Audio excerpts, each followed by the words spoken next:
la Santé et de la Protection sociale, Excellences, Monsieur le représentant du secrétaire général du gouvernement, Excellences, Monsieur l'ambassadeur de France auprès de l'Union des Comores, co-président, Mesdames, Messieurs les membres titulaires du COPIL, PAMG et ODS, Mesdames, Messieurs les membres observateurs du COPIL, PAMG et ODS, Secrétariat du COPIL, honorable assistance, Mesdames et Messieurs, Assalamu alaikum wa rahmatullahi wa barakatuh. Le ministère de la Santé et de la Protection sociale vous remercie à toutes et à tous pour avoir répondu par votre présence à notre invitation. Ce comité de pilotage a une importance particulière étant conjoint à nos deux principaux projets financés par l'AFD, à savoir le projet la finance maladie généralisée et l'amélioration de l'offre de soins. Ce COPIL vise à assurer un suivi harmonisé des avancées programmatiques financières et opérationnelles de ces deux interventions structurantes pour le système de santé commun. L'ordre du jour vous est proposé dans les chemises devant vous. Honorable assistance, Mesdames et Messieurs, avec votre permission, nous allons suivre les allocutions d'ouverture par les deux co-présidents. Excellence, Monsieur l'ambassadeur de France, qui sera suivi par le ministre de la Santé.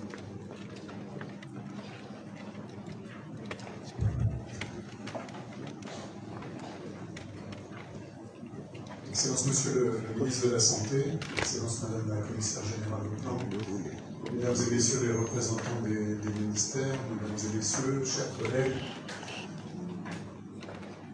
nous sommes un certain nombre autour de la table à avoir fait le voyage à Boélie le week-end dernier pour le lancement par le chef de l'État de l'assurance médicale généralisée. Au-delà du fait que ce fut une belle cérémonie, je crois surtout que ça marque le lancement d'une réforme stratégique, essentielle, fondamentale, structurante. Et donc quand il y a des problèmes, il faut savoir le dire, mais je crois aussi que quand il y a des réussites, il faut aussi le dire. Et là c'est le cas. Je pense qu'il faut savoir marquer le coup des réussites. Et donc ce que je propose avant qu'on entre dans le vif du sujet de ce comité de pilotage, c'est que nous nous adressions collectivement des applaudissements pour cette belle réussite.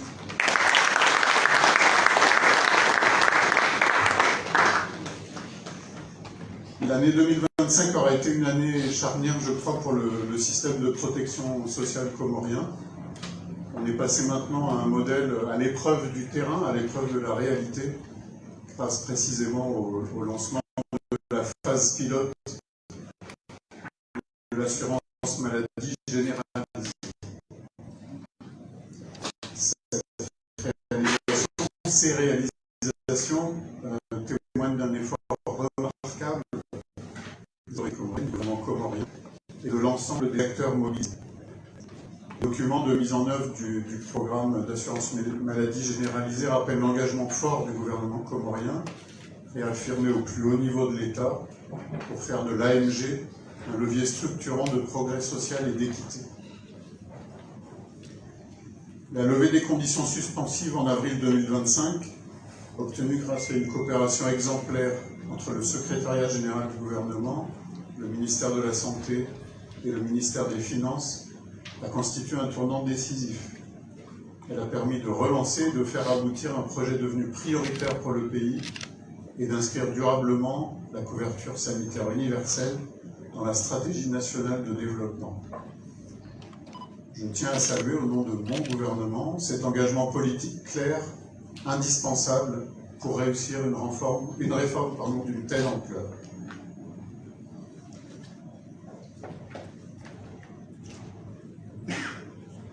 L'année 2025 et les premiers mois du déploiement opérationnel ont montré que le pays est désormais entré dans une dynamique de transformation profonde de son système de santé.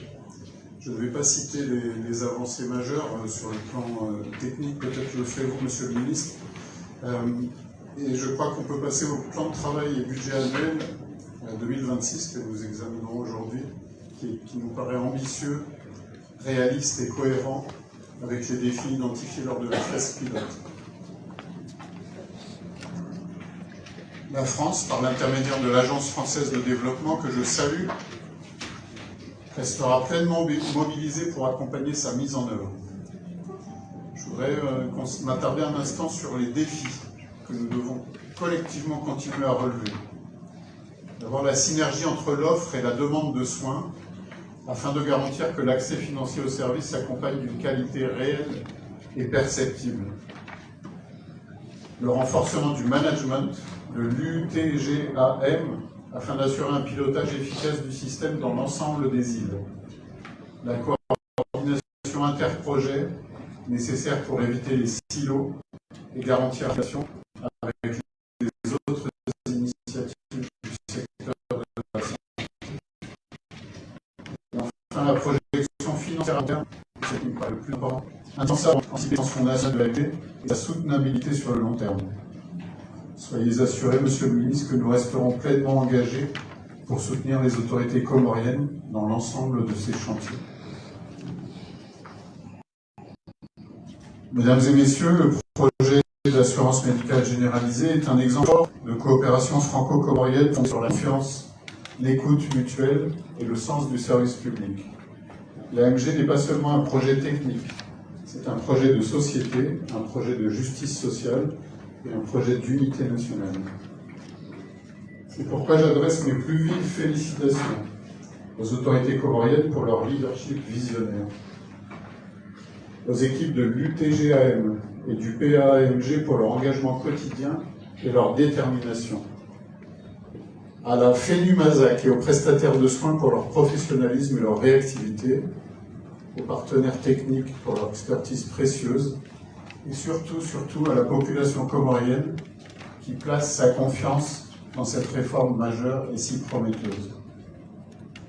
Au nom de la France et au nom de l'Agence française de développement, je renouvelle notre engagement total aux côtés de l'Union des Comores pour accompagner la réussite de cette phase pilote et la construction progressive d'une assurance maladie universelle, durable, équitable et réellement protectrice pour toutes les familles comoriennes. Avant de conclure, je voudrais dire qu'il reste un point, c'est qu'il faut baptiser cette carte de l'AMG. J'ai moi-même lancé une fake news au moment de l'inauguration, en disant qu'elle serait la carte non, mais je suis sûr qu'il y a un nom meilleur. Ensemble, nous poursuivons ce jeu avec exigence, solidarité et détermination. Je vous remercie.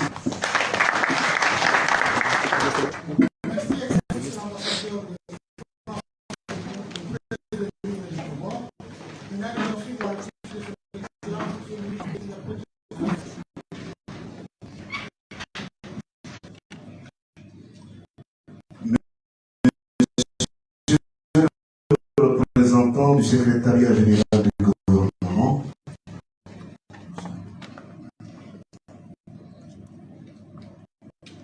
le représentant des ministres,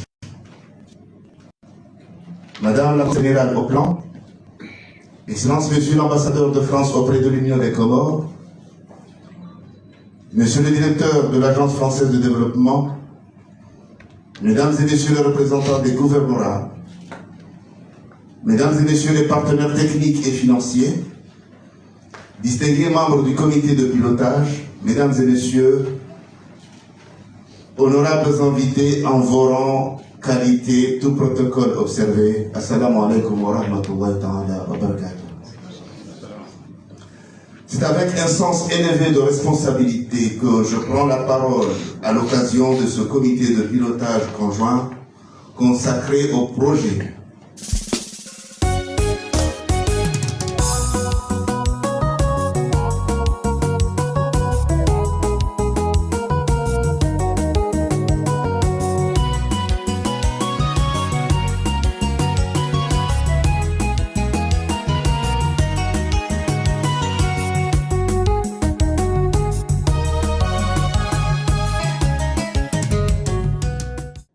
d'amélioration de la qualité de l'offre de soins ODS et au projet d'appui à l'assurance maladie généralisée PMG. Ces deux projets ne sont pas de simples programmes sectoriels. Ils constituent des réformes structurantes portées au plus haut niveau de l'État et incarnent la vision de son Excellence M. Azali Assoumani, président de l'Union des Comores, pour un système de santé plus juste, plus performant et plus protecteur. Mesdames et messieurs, le choix opéré par son Excellence M. Azali Assoumani, président de l'Union des Comores et son gouvernement que je représente, c'est d'améliorer durablement la qualité et la sécurité des soins afin que chaque citoyen puisse être soigné avec dignité, compétence et confiance. Et le projet ODS répond à cet impératif. Il modernise nos hôpitaux, renforce les compétences des professionnels de santé, améliore l'organisation des services et crée les conditions de prise en charge sûres et efficaces. C'est de mettre fin à l'exclusion financière liée à la maladie en construisant progressivement une assurance maladie généralisée fondée sur la solidarité nationale. Et le projet PMG répond à cet impératif. Il protège les ménages contre les paiements directs excessifs, sécurise l'accès aux soins et renforce la cohésion sociale.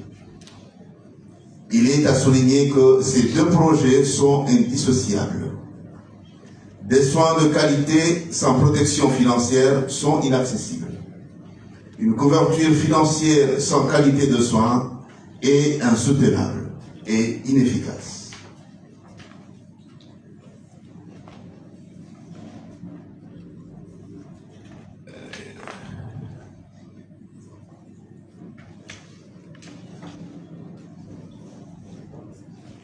Mesdames et messieurs, les résultats déjà enregistrés sont encourageants. Avec le projet ODS, des équipements essentiels sont livrés dans les hôpitaux cibles, les outils normatifs sont en cours de finalisation, de nouvelles filières de formation sont ouvertes et les capacités humaines se renforcent. Et avec le projet AMG, la phase pilote de l'assurance maladie généralisée, officiellement lancée à Moélie le 14 décembre 2025, des milliers de familles sont aujourd'hui informées, affiliées et bénéficient progressivement de droits ouverts. Les premières cartes d'assurés circulent. Le système devient tangible pour la population. Ces avancées démontrent un impact essentiel. La réforme est possible lorsque la volonté politique est forte et que les partenaires avancent de manière coordonnée. Mesdames et messieurs, pour réussir pleinement ces deux projets phares, trois conditions doivent impérativement être réunies. Premièrement, la cohérence et l'alignement.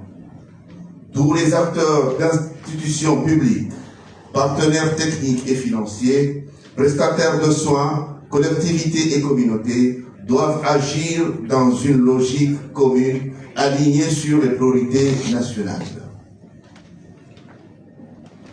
Deuxièmement, la rigueur dans la mise en œuvre, les qualités d'investissement, la discipline de gestion, le suivi rigoureux des résultats et la redevabilité sont indispensables pour consolider la confiance.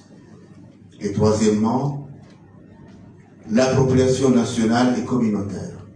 La réussite de l'EDS et de l'AMG dépendra de l'adhésion durable des professionnels de santé, des élus locaux et surtout des citoyens qui doivent percevoir concrètement les bénéfices de ces réformes. Chers partenaires, je tiens à exprimer au nom de son Excellence M. Azali Assoumani, président de l'Union des Comores, et de son gouvernement et à mon nom personnel, notre reconnaissance au gouvernement français à travers l'Agence française de développement, notre guide pour son appui stratégique techniques et financiers, ainsi qu'à l'ensemble des partenaires techniques et financiers pour leur engagement constant au développement du secteur de la santé de notre pays.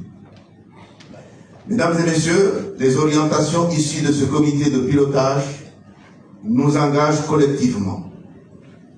Elles devront se traduire dans les mois à venir par des résultats mesurables sur la qualité de soins, l'accès financier et la protection sociale des Comoriennes et des Comoriens.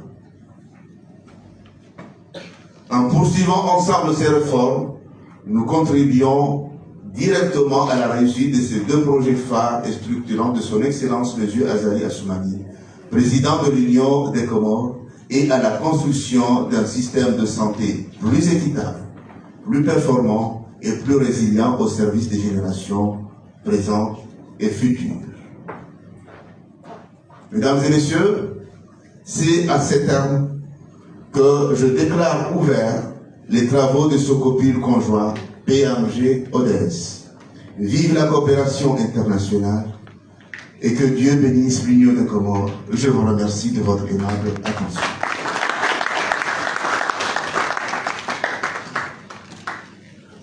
Merci, Excellence, Monsieur le ministre de la Santé et de la Protection sociale. Maintenant, comme je l'ai indiqué tout à l'heure, l'agenda se trouve dans vos pochettes qui sont devant nous. S'il n'y a pas d'objection, nous allons l'adopter par acclamation.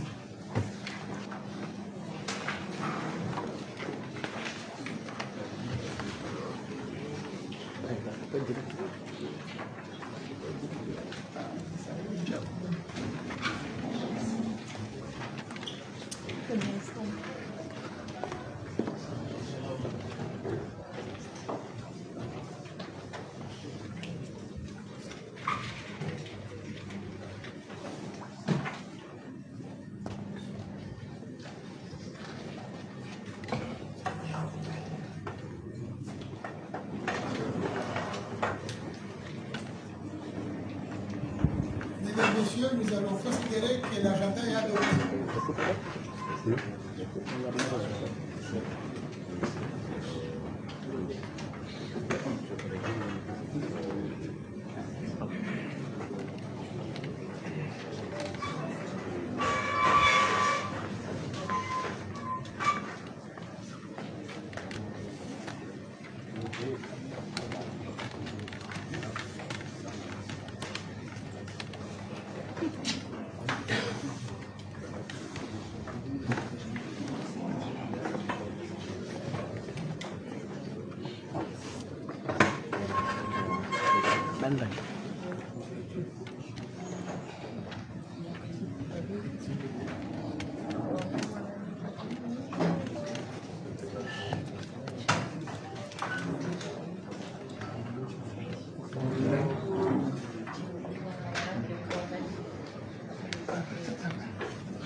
Monsieur le co-président, on attend l'autorisation pour pouvoir poursuivre l'agenda. Oui.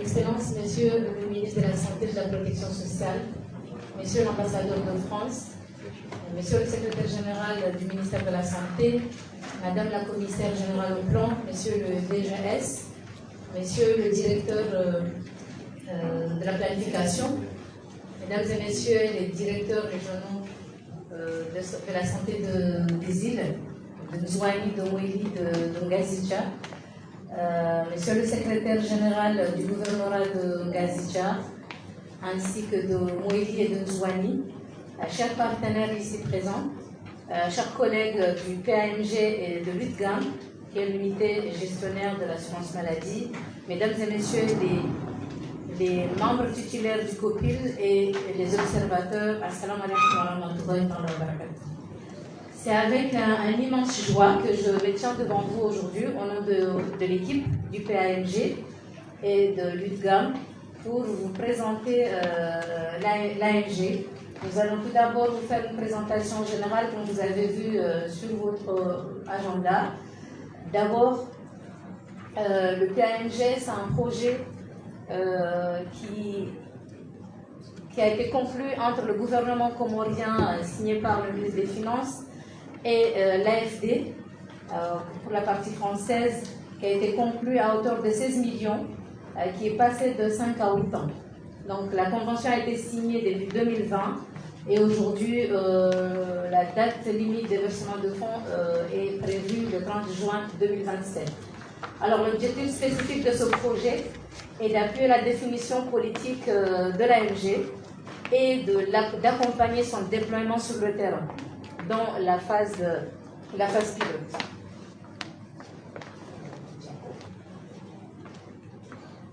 Et donc le projet se décline en 4 composantes. Là, j'ai bien voulu vous montrer également la déclinaison du budget par composante. On a l'appui à la définition de la politique. On a tout ce qui est renforcement de l'organe gestionnaire et le cofinancement des cotisations pour la phase pilote. Vous pouvez voir que ces 2 composantes représentent le pourcentage le plus élevé.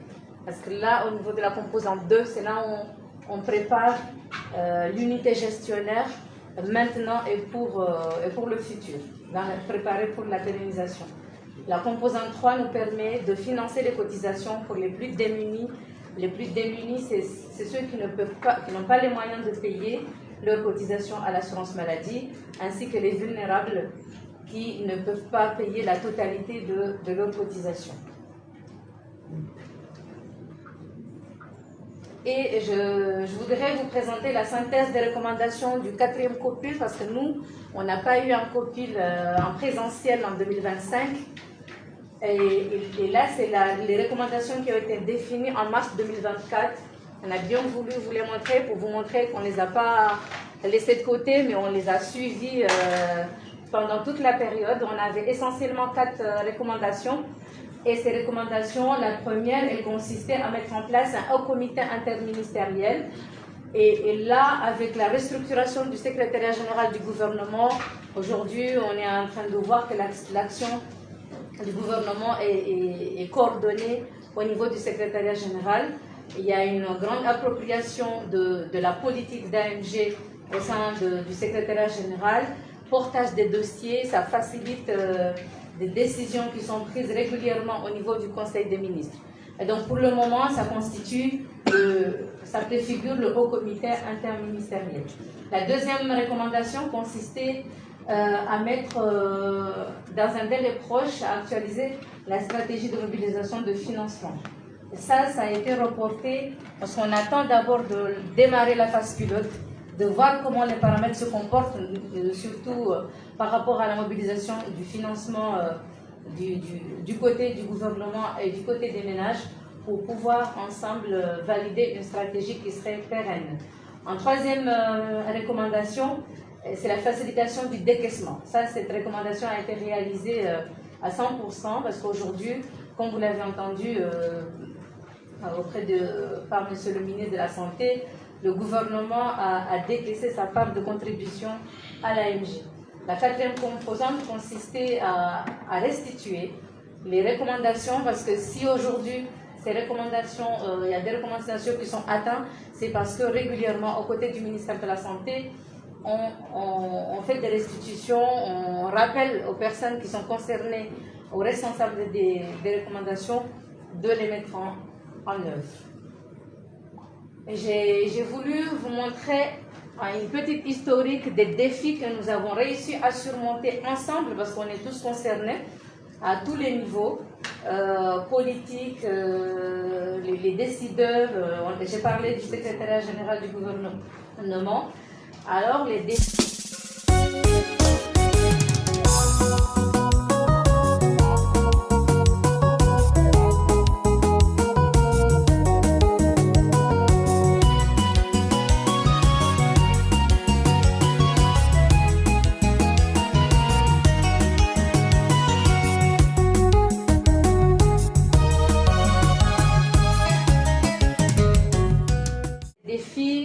d'abord, il y a trois grands défis que nous avons pu soulever, parce que j'ai dit tantôt que le PAMG a été signé en 2020.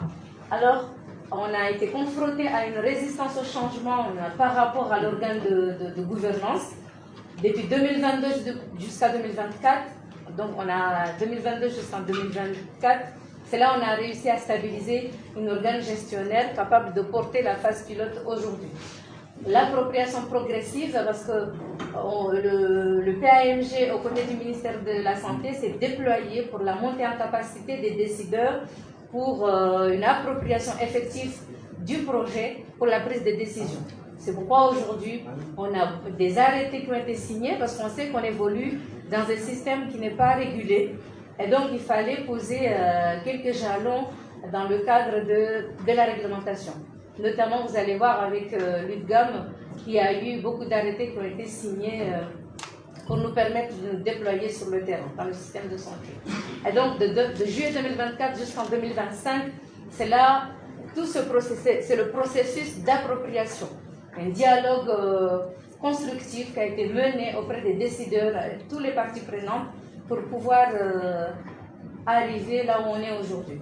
Le processus de conventionnement avec les prestataires. On évolue dans un système de santé qui n'est pas régulé. Il n'y a pas de tarifs qui sont harmonisés. Ça a été, depuis 2023, décembre 2023, ça a été un dialogue qui a été au quotidien auprès des prestataires, les responsables sanitaires au niveau des régions, les directeurs hospitaliers, les médecins-chefs des districts, pour négocier les tarifs. Et depuis 2023, c'est jusqu'en 2025 que le processus a été bouclé. Et donc, c'est un parcours assez complexe, mais aujourd'hui, on peut être fier qu'on a réussi à lever ces obstacles et qu'aujourd'hui, on parle du lancement de la phase pilote 14 dernier.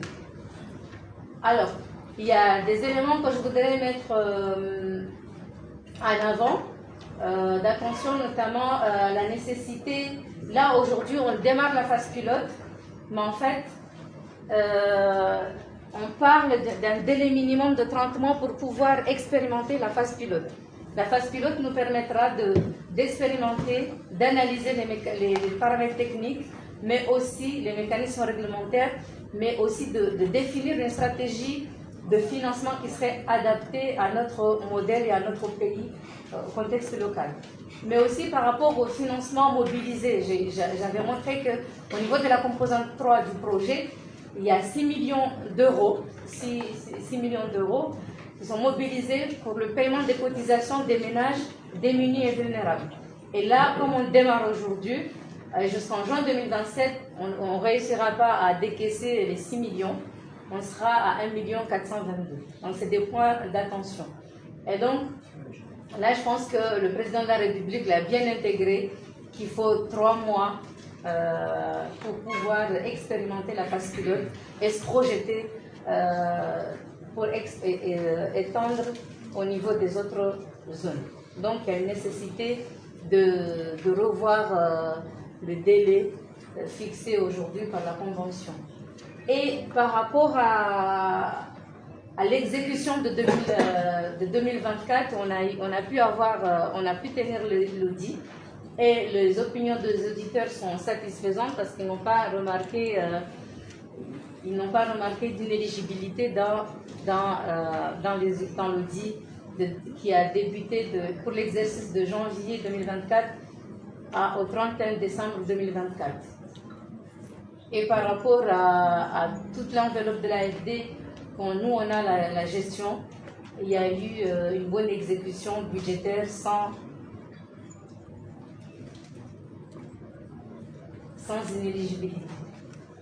Également, je pense que vous avez vu que nous avons partagé parmi les documents que nous avons partagés par voie électronique le manuel de procédure.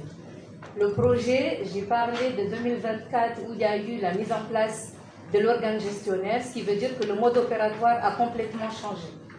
Également, les auditeurs ont souligné quelques éléments à améliorer, notamment concernant les procédures de passation de marché.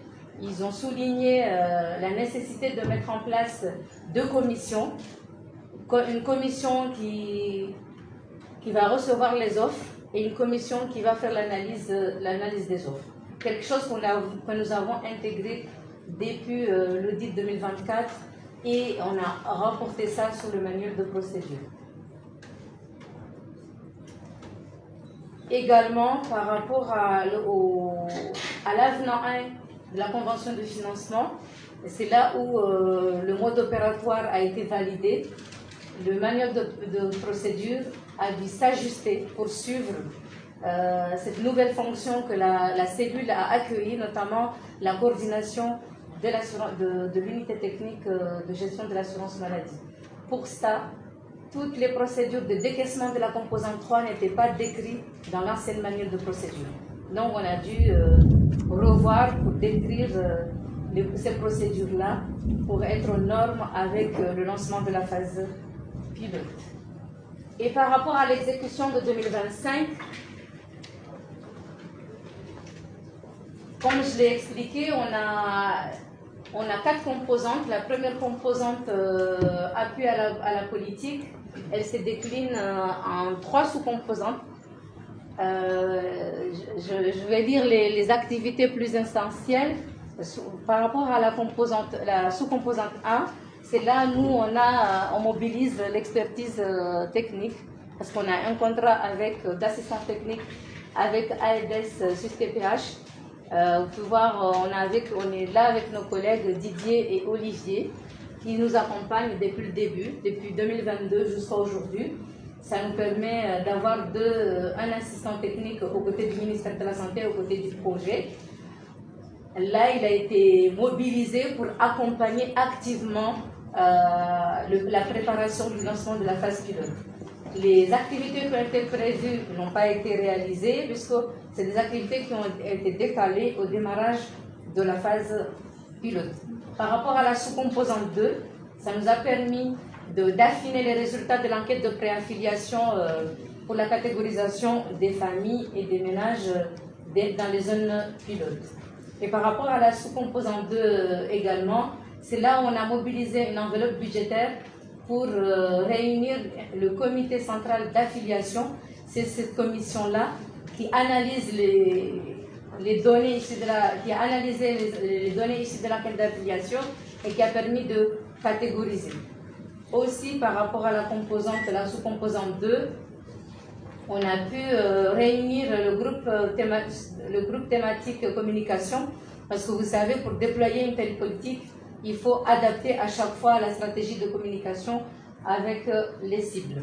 Par rapport à la sous-composante 3, qui est la dernière, cette ligne nous a permis d'accompagner les ménages à leur cotisation. Parce qu'on a fini l'enquête de préaffiliation, mais cette partie-là nous a permis de sensibiliser, de faire des porte-à-porte avec les agents de santé communautaire pour pouvoir mobiliser les ménages à la cotisation. Et par rapport à la composante 2, c'est le renforcement de l'unité technique de gestion de l'assurance maladie. Là-bas, on a un expert qui est aux côtés de l'UDGAM au quotidien, Olivier. Il y a beaucoup d'activités court terme. Ce que vous voyez là non réalisées, c'est des activités court terme qui ont été planifiées et qui n'ont pas pu être réalisées parce qu'on a priorisé d'autres activités. Par rapport à la sous-composante 2, parce que la composante 2 est constituée en 6 sous-composantes, c'est là où ça nous permet de payer les salaires de l'équipe technique de gestion de l'assurance maladie. Et ça nous a permis également de former les prestataires sur l'utilisation de notre système d'information. Toujours dans la composante 2, ça nous a permis d'imprimer les premières cartes parce qu'il y a des marchés qui ont été inscrits dans le PTBA et dans le PPM 2025, mais on était en retard par rapport à l'impression des cartes. L'AFD nous a accordé d'imprimer une partie des cartes en attendant la livraison des équipements. Par rapport à la sous-composante 3, là il y a beaucoup de contrats qui ont été planifiés dans le cadre du PPM, notamment avec les banques et les opérateurs mobiles, mais le processus était long, abouti aujourd'hui, mais on n'a pas pu signer les contrats. parce qu'il y avait beaucoup d'activités de préparation en amont. Déjà, le processus d'ouverture de compte, ça avait pris beaucoup de temps. Et aujourd'hui, on a pu boucler les échanges par rapport à l'interopérabilité de leur système et notre système pour avoir au quotidien les cotisations des ménages. Par rapport à la composante 4, je veux parler des travaux de construction qui ont été lancés en Gazidja. Ça, c'est l'activité phare de cette sous-composante. Et par rapport à la sous-composante 5, voilà, il est prévu, c'est vrai qu'aujourd'hui, la CNSPS ne gère pas l'assurance maladie, mais comme nous, on a construit des bâtiments, on va les équiper en mobilier. Par rapport à la dernière sous-composante, il y a des lignes qui nous permettent d'héberger, de continuer à travailler en distanciel avec les experts, d'héberger notre SIG en distanciel. On a eu l'autorisation du...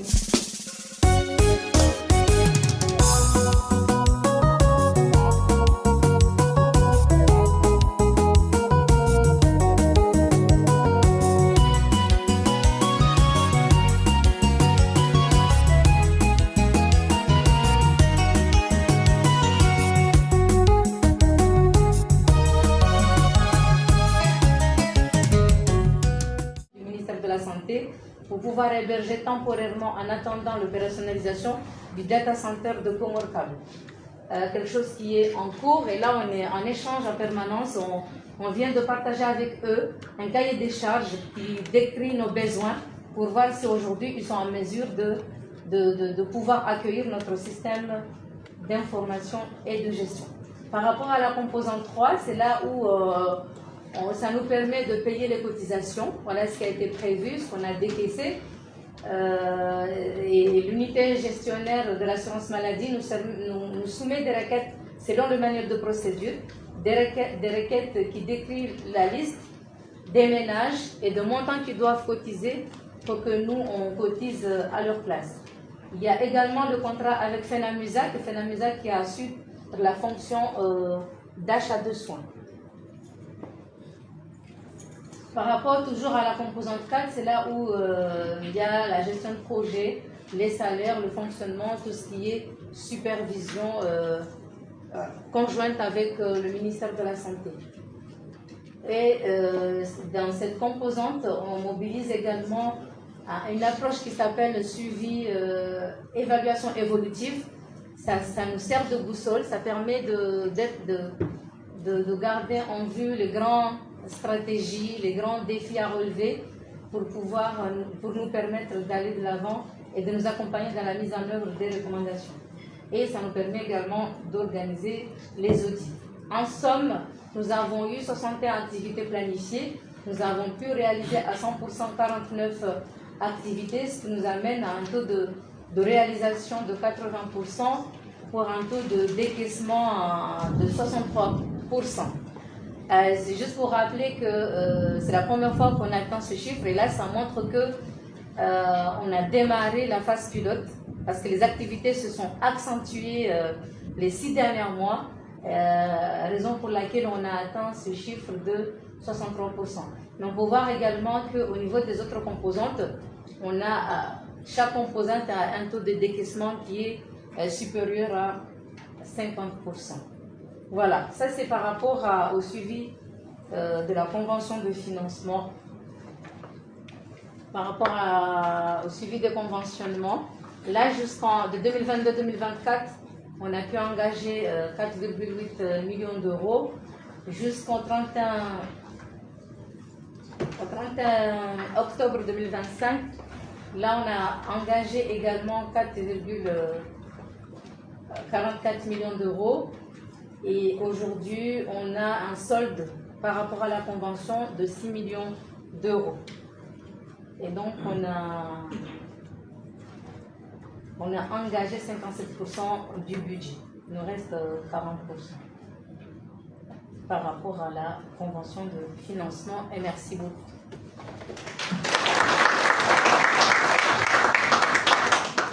Je pense que par rapport à cette partie, nous, on a 2 séquences. D'abord, l'exécution du PAMG et par la suite, on a une présentation de l'AMG. pour voir un petit peu les résultats qui ont été enregistrés concrets par rapport à la mise en œuvre de ces activités. J'appelle le gestionnaire de l'assurance maladie.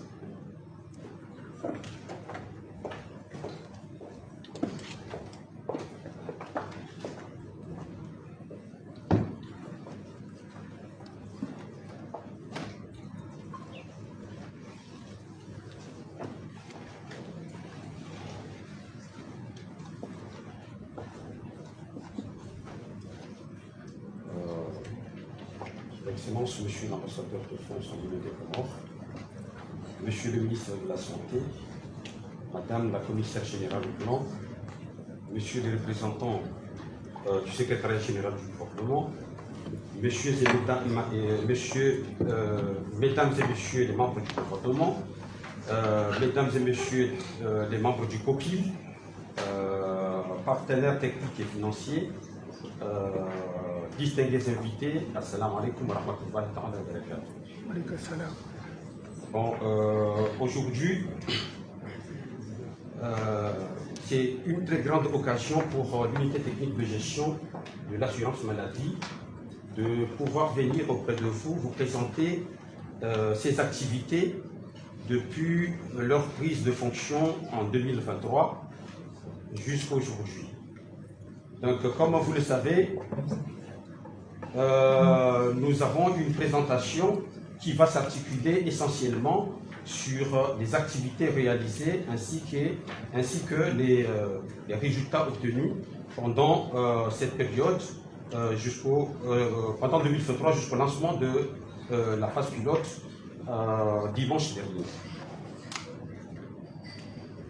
Comme vous le savez, le dimanche dernier, 14 décembre, le président de la République a lancé l'assurance maladie généralisée, l'un de ses projets phares du secteur de la santé et de la protection sociale.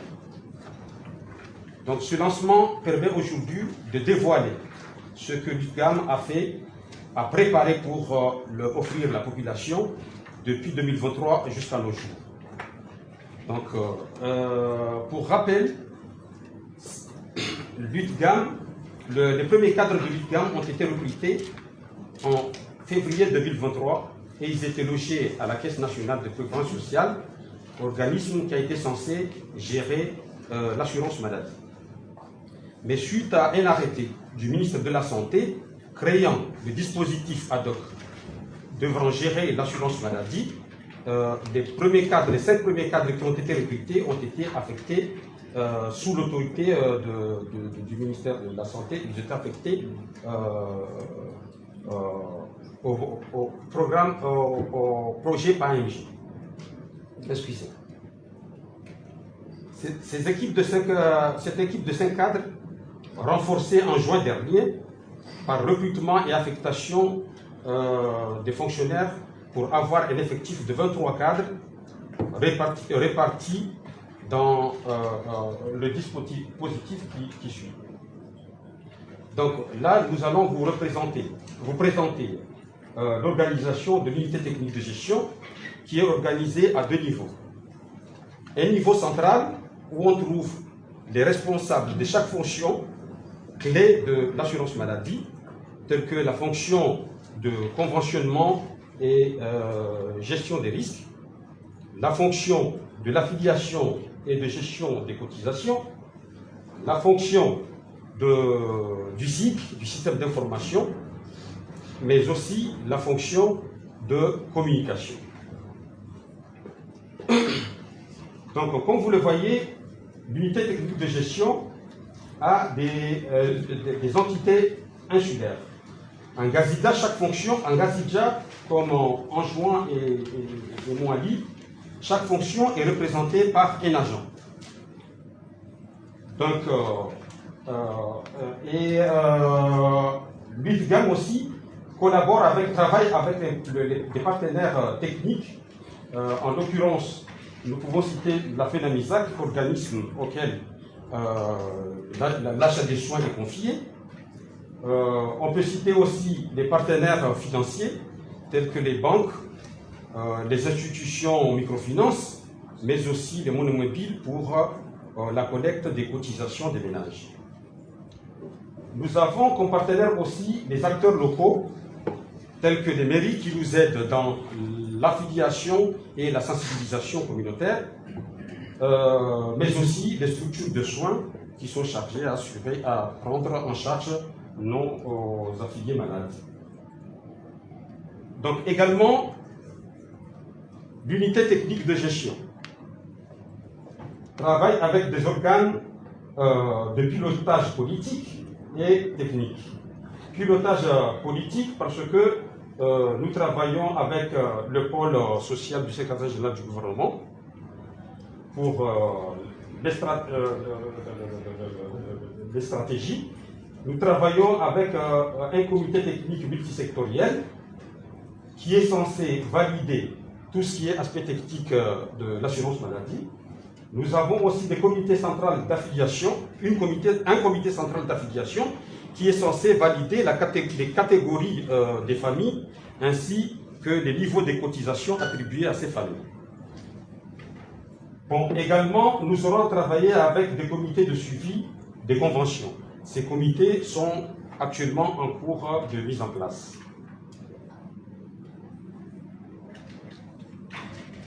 Donc, parlant du conventionnement et des prestations de soins, nous avons aujourd'hui 68 prestataires de soins publics et privés conventionnés. Donc, nous avons une convention cadre de partenariat qui a été signée entre l'unité technique de gestion, le ministère de la Santé à travers la DSPP, la direction des structures de soins publics et privés, et la FENAMISAC, qui est l'organisme de gestion délégué que l'on attribue l'achat des soins. Donc nous avons conventionné aussi avec les structures de soins depuis les postes de santé jusqu'au CHN. Donc nous avons signé avec eux des conventions d'adhésion à la convention cadre.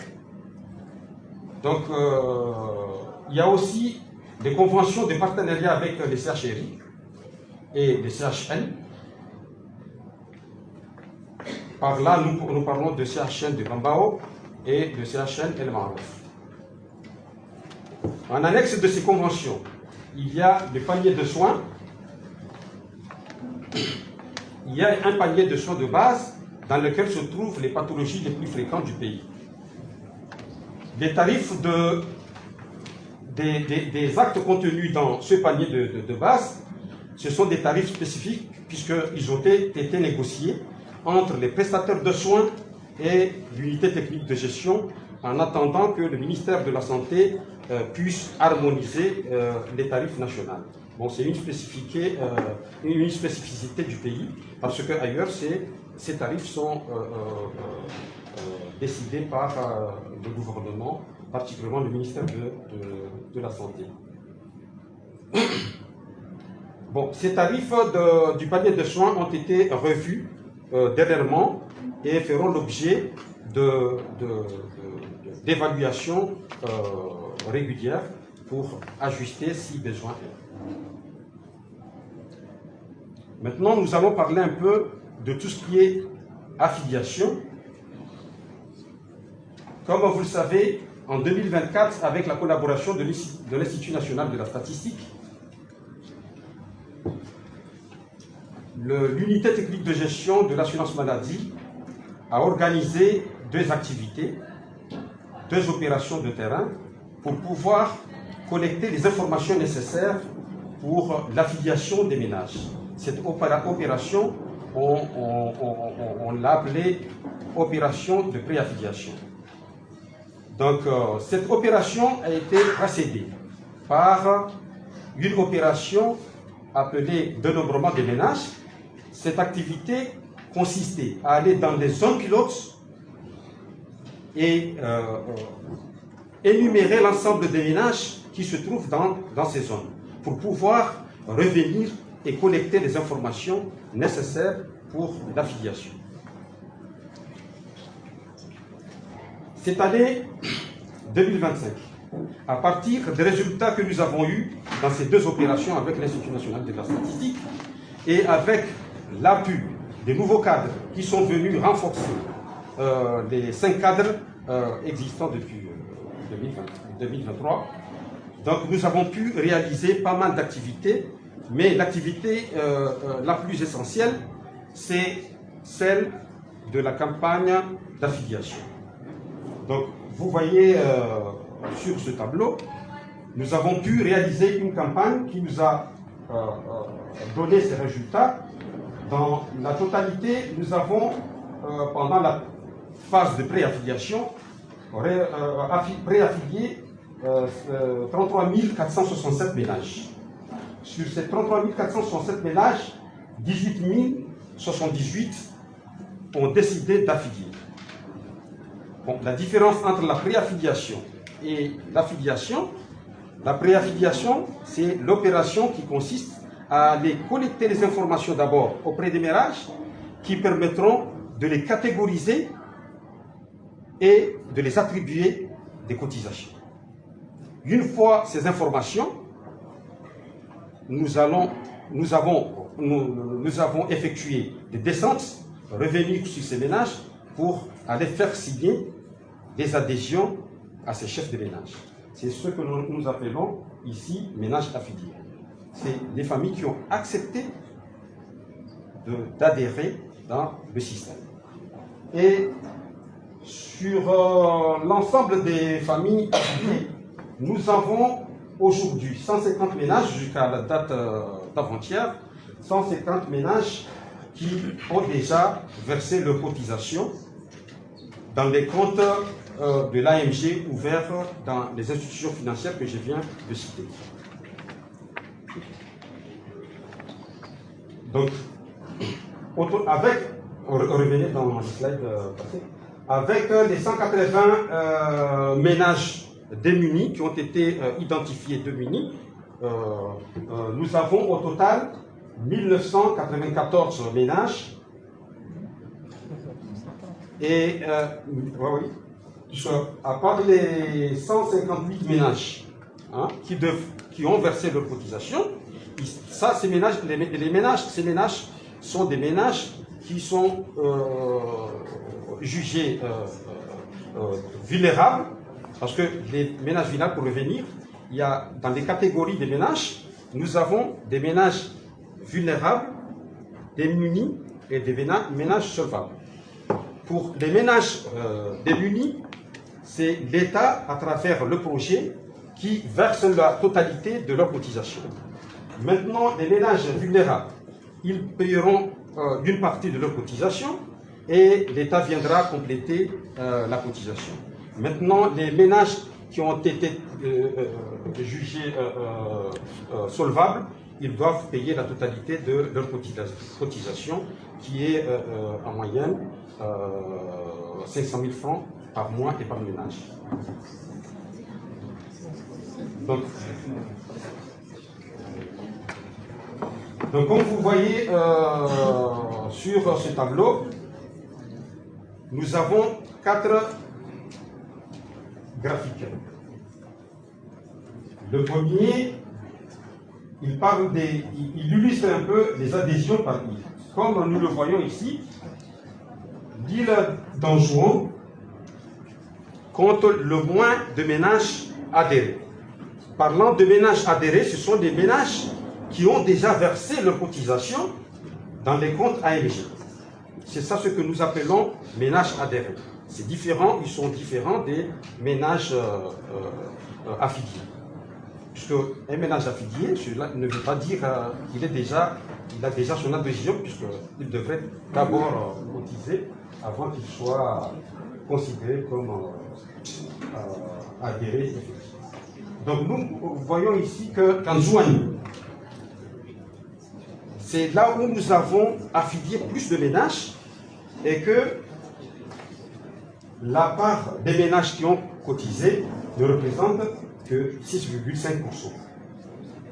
Contrairement à Ngazija, qui compte 76% des ménages qui ont versé leur cotisation, et à Moéli, 12%.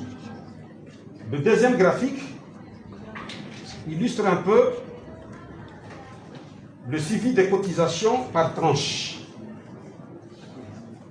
par catégorie de ménage. Nous voyons ici que dans les catégories AMS, les catégories AMS, ce sont les ménages qui sont classés dans la catégorie des familles qui bénéficient de l'assistance sociale et la gratuité des soins en résumé. Donc, ces catégories, il y a la catégorie 5, la catégorie 3 plutôt, excusez-moi puisque je ne vois pas très bien les graphiques, étant ici. Donc, dans la catégorie qui paye 50% de leur cotisation, il y a normalement, il y a plus, nous avons remarqué qu'il y a plus de cotisants que d'affiliés. En fait, les affiliés en pourcentage sont beaucoup plus moindres que dans la catégorie des cotisants. C'est-à-dire les effectifs qui ont affilié ont contribué beaucoup plus que les effectifs affiliés, les effectifs attendus pour l'affiliation. Je ne sais pas si j'arrive à m'expliquer très bien sur ce sujet. Donc, le graphique qui est à notre gauche en bas montre un peu le dynamique des cotisations. Si nous regardons très bien ce graphique, nous avons lancé l'appel à cotisation le 15 octobre dernier. Donc, et la tendance des cotisations, si nous regardons très bien, il est vraiment modeste, jusqu'à arriver le 8, et il y a directement une pique depuis le 8 décembre. Si nous mettons en relation avec nos activités, ce 8 représente le jour de le premier jour que nos affiliés malades se sont présentés dans les structures de...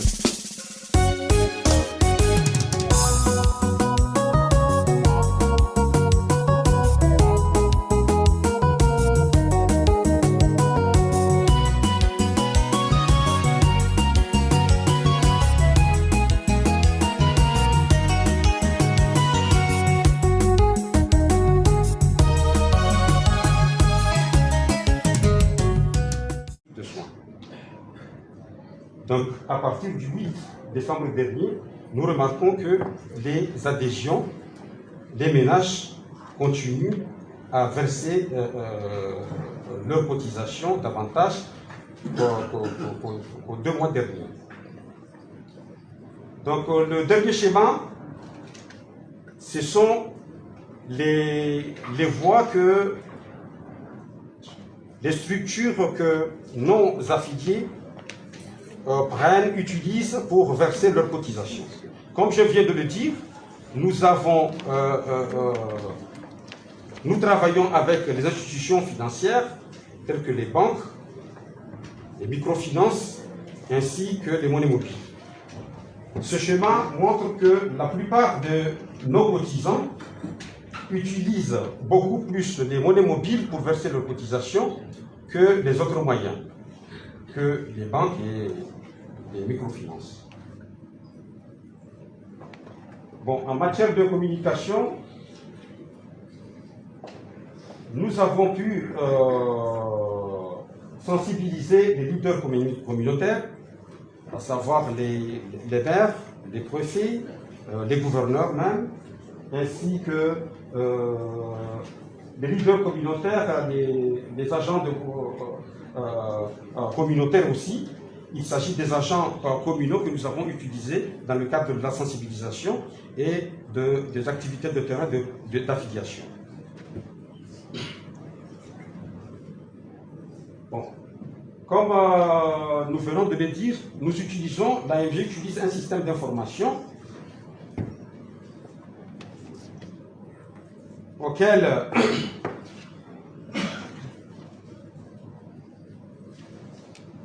l'AMG utilise un système d'information qui est robuste. Donc ce système nous permet aujourd'hui de mettre en relation tous les acteurs clés du système de l'assurance maladie, tels que les structures de soins, les pharmacies, les centres médicaux et les laboratoires, ainsi que les gestionnaires que l'on a délégués l'achat des soins et l'administration de l'assurance maladie. Ce système arrive à mettre en relation ces organes-là et pouvoir aussi suivre le processus du patient. Donc ce système aussi nous permet aussi de suivre. Oui. Ce système aussi nous permet de suivre et évaluer la qualité de notre modèle d'AMG. Nous produit à partir des projections actuarielles. Ce système va nous produire des données que nous les utiliserons pour produire des indicateurs de suivi et d'évaluation qui nous permettront au final d'ajuster notre panier de soins, par exemple, et aussi les niveaux des cotisations, etc. Donc, pour tout ce qui est mobilisation de financement en 2025, la quasi-totalité des mobilisations ont été effectuées au niveau du projet PAMG et du gouvernement, puisque le PAMG nous a versé des cotisations sociales, des cotisations de prise en charge des démunis et des tickets modérateurs des démunis, ainsi des cotisations des familles vulnérables. Ils nous ont versé également les montants qui ont, les financements qui ont permis de réaliser nos activités, ainsi que les montants de la composante 3 que nous avons versés auprès du compte FENAMUSAC, organisme qui est censé gérer l'achat des soins. Donc, on comprend bien. Donc, ce montant va servir pour l'équilibre, les éventuels équilibres budgétaires, mais aussi également, dans le cadre de notre fonctionnement, payer les salaires des cadres, mais aussi assurer certains investissements qui n'ont pas été pris dans le cadre du projet. Donc, pendant nos activités, nous avons identifié certains défis qui nous attendent devant. Parmi ces défis, c'est le renforcement des capacités du personnel. Il y a l'augmentation aussi du personnel en fonction des besoins et le respect de la soutenabilité de l'AMG. Nous avons identifié aussi la mise en place et la régularité des réunions des différents comités de suivi, puisque généralement nous allons mettre en place des comités de suivi des conventions qui devront travailler quotidiennement et voir aussi comment les relations avec nos prestataires évoluent. Donc il y a aussi la sensibilisation et l'engagement des autorités publiques. Nous avons aussi identifié la sécurité et l'engagement de l'État pour le cofinancement des cotisations des ménages défavorisés, la mise en place des mécanismes efficaces de gestion des risques et le suivi et l'ajustement des paramètres de l'assurance, tels que le panier de soins, comme les objectifs, la cotisations, etc., pour asseoir progressivement la soutenabilité de l'assurance. Bon, comme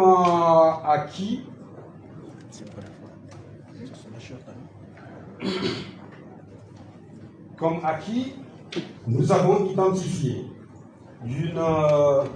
nous avons remarqué qu'il y a l'équipe actuelle de l'assurance de l'UTGAM a acquis une compétence en matière d'assurance maladie à travers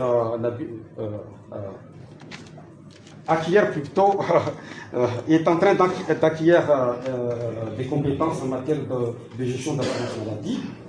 Nous avons également identifié des acquis sur la comptabilisation des ménages des différentes tranches de cotisation qui permettent un accès solidaire et équitable de l'assurance maladie et une tarification conventionnée qui favorise une maîtrise des dépenses de santé. Ainsi prend fin cette présentation et je vous en remercie.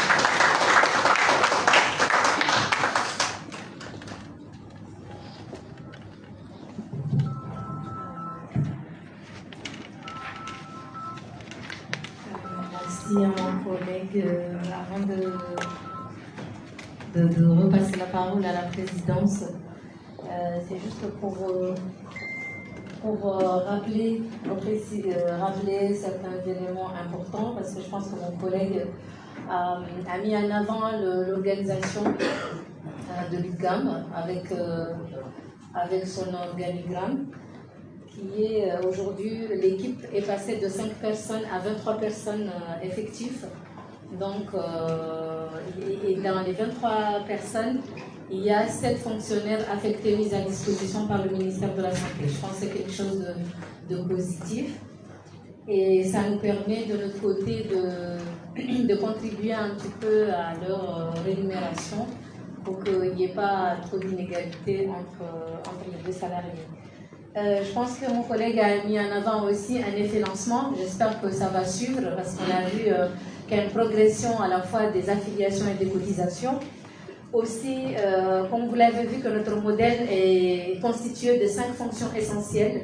Le conventionnement, on a réussi à négocier des tarifs avec les prestataires de soins. Aujourd'hui, on a 68 structures prestataires de soins prêtes. C'est un réseau de prestataires mobilisés au niveau national. Il y a des structures publiques et privées, du niveau primaire jusqu'au niveau tertiaire, avec ce qu'on a conclu récemment avec le CHNL Marouf. Alors, on a 2 modes de tarification, je voulais repréciser parce qu'au niveau du niveau primaire, secondaire, on a un mode de tarification forfaitaire et spécifiquement pour El Marouf, on a un mode de tarification à l'acte. Ceci est dû au fait que le CHNL Marouf est en phase de transition vers le CHU. Et donc, il y a beaucoup d'outils qui sont en train de développer, de mettre en place. Nous, et pour suivre cette dynamique qui est lancée au niveau national, on a conclu cette convention dans ce sens. Et par rapport, et tout ça, c'est encadré par un arrêté qui est signé par le ministre de la Santé. Et par rapport au mécanisme d'affiliation et de cotisation que mon collègue a décrit, je voulais aussi rappeler qu'il y a un arrêté qui décrit ces mécanismes d'affiliation et de cotisation. La catégorisation, tout ça, c'est encadré par un arrêté qui est co-signé par le ministre de la Santé et le ministre de Finances. Alors, l'équipe ne s'assoit pas de son côté pour catégoriser les familles comme ils veulent, mais il y a des arrêtés qui encadrent tout ça. Par rapport aux conventions, je voulais rappeler que, comme c'est géré maintenant au niveau national, Ocopharma a des sessions de pharmacie au niveau de certains hôpitaux. On a signé une convention avec la direction centrale d'Ocopharma pour pouvoir couvrir les sessions qui sont au niveau de Mitamiouli, par exemple, de Hongo ou Osachen El Marouf.